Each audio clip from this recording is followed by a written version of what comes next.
Décembre 2025. Je discute normalement avec une femme. Je suis calme, posé, naturel. À un moment, je dis simplement « Tu m'as l'air d'être une cochonne ». Aucune provocation visible. Aucun sourire. Aucune tension. Elle s'arrête net, elle ne s'y attend pas. Elle me répond « Toi, t'es culotté ». Je ne me justifie pas. Je ne corrige pas. Je ne relance pas. Elle rougit, elle répète, elle s'en va. Quelques instants plus tard, elle revient avec un autre homme.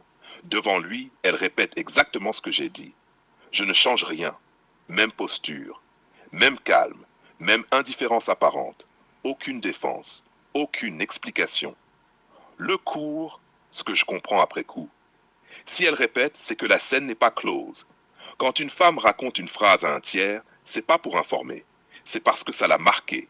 Elle a besoin de vérifier si elle a bien compris, de voir comment l'autre homme va réagir, de rééquilibrer une scène qu'elle n'a pas contrôlée. L'homme tiers est un test. En revenant accompagné, elle ne cherche pas ton approbation.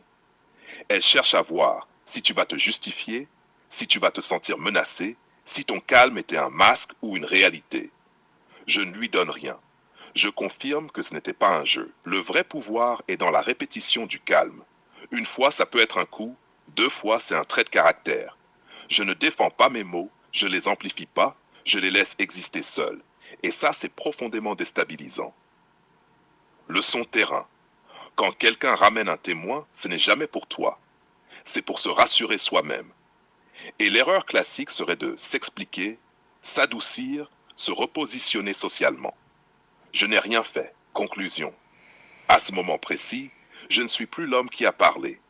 Je deviens l'homme qui ne bouge pas, même quand la scène est rejouée devant un autre. Et c'est là que la phrase cesse d'être une provocation pour devenir une empreinte.